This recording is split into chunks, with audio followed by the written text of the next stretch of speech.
Always, I appreciate my fans here. I've been here for quite some time, and just want to tell them thank you. Keep on supporting us. Magandang araw mga ka-Express Info.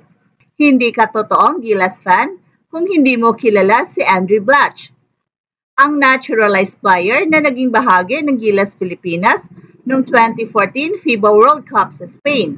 Sa panahong yon, ginulat ng Gilas ang buong mundo sa kanilang makasaysayang laban kung saan ipinakita ni Andrew Blatch ang kanyang husay bilang isang modern big man.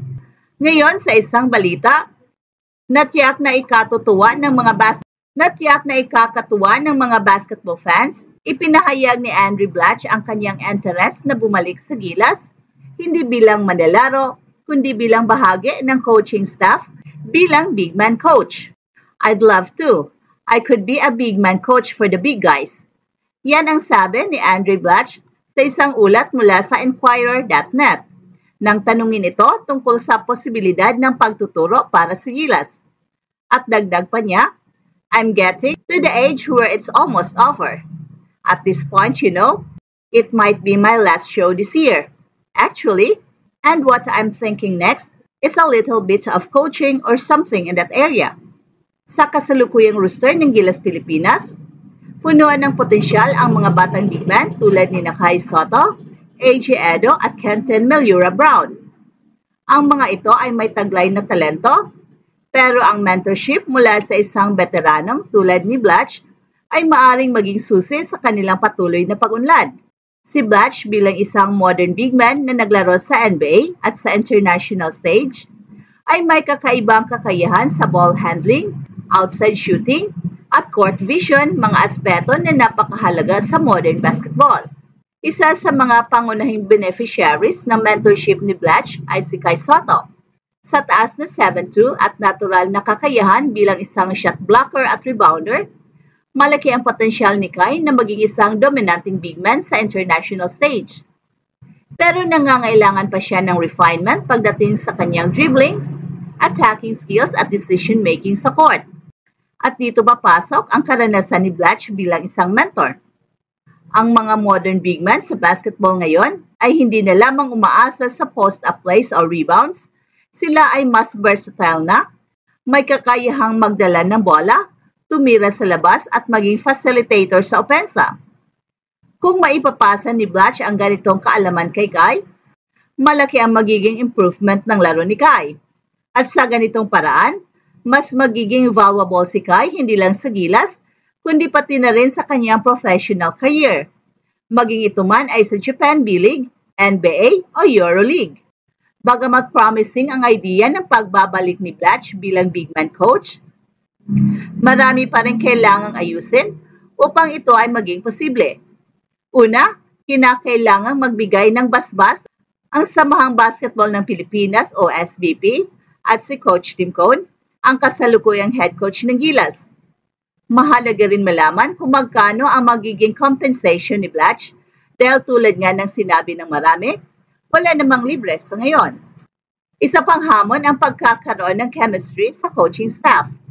Si Coach Tim Cone ay kilala bilang isang strategist na may sariling sistema sa laro. At kung may pasok si Blatch sa coaching team, kailangang mag-adjust siya sa style ni Coach Tim Cone at tiyakin ang kanyang kontribusyon ay naayon sa pangkalahatang plano ng kupunan. Kung matutuloy ang pagsasama ni Blatch sa coaching staff ng Gilas, asahan ang malaking pagbabago sa laro ng mga big men ng kupunan. Maliban kay Kai Sotto, sina A.J. Edo at Carl Tamayo at Mason Amos ay maaari ring makinabang mula sa mentorship ni Blatch. Si A.J. Edo na kilala sa kanyang defensive prowess at shot blocking ay maaring ma-develop pa ang kanyang offensive game. Si Ange Kwame naman bilang isang naturalized player na versatile din ang laro, ay maaari ring matutong mag-adjust sa mas mabilis na pace sa international basketball. Higit pa rito, ang pagkakaroon ng isang former Gilas star sa coaching staff ay maaring magbigay ng moral boost sa buong kupunan. Ang presensya ni Blatch ay magsisilbing paalala sa tagumpay ng nakaraan at inspirasyon para sa mga kasalukuyang manlalaro na ituloy ang legacy ng Gilas Pilipinas. While sa basketball, ang tamang mentorship at coaching ay maaring magdala ng malaking pagbabago sa laro ng isang player. Si Blatch na may malawak na karanasan sa NBA at international competitions ay nasa magandang posisyon upang maging isang epektibong big man coach. At narito ang ilan sa mga posibleng contribution niya.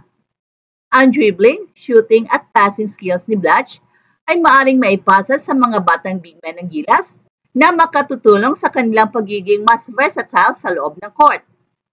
Bilang isang veterano, may tuturo ni Blatch ang tamang mindset sa paglalaro ng high-pressure games, lalo na sa international stage. Ang karanasan ni Blatch sa iba't ibang playing styles ay maaring magbigay ng bagong perspective sa Gilas na maaring magamit sa kanilang mga game strategies.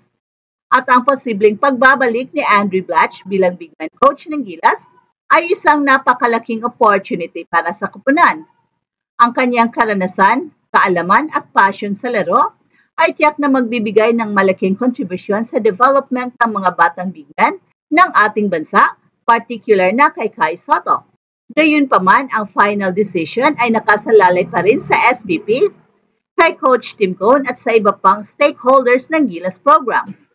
At kung maisa sa katuparan ang partnership na ito, hindi lamang magiging benepisyo para sa kasalukuyang kampanya ng Gilas Pilipinas, kundi magiging mahalagang bahagi rin ng pangkalahatang pag-unlad ng basketball sa Pilipinas sa pamamagitan ng pagbabahagi ng karanasan at husay.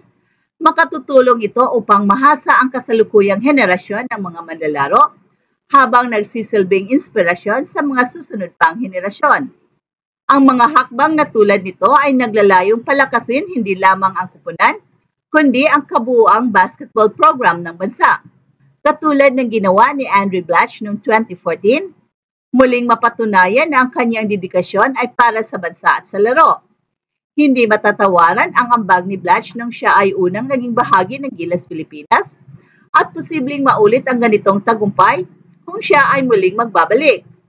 Ang kanyang presensya sa court ay hindi lamang nagbibigay ng lakas at kumpiyansa sa koponan, kundi nagbibigay rin ng inspirasyon sa mga manunood na makitang ipinaglaban ang bandera ng Pilipinas sa pandaigdigang entablado. Gayunpaman, ang malaking tanong ay kung paano maisakatuparan ang planong ito at kailan ito magkakaroon ng konkretong hakbang. Maraming aspeto ang kailangang i-consider, mula sa logistics hanggang sa commitment ng parehong panig, upang matiyak na magiging matagumpay at makabuluhan ang pagbabalik ni Blatch. Pero sa likod ng mga hamong ito, ang posibilidad na makita siyang muli sa Gilas jersey ay magbibigay ng pag-asa at pananabik sa mga tagahanga.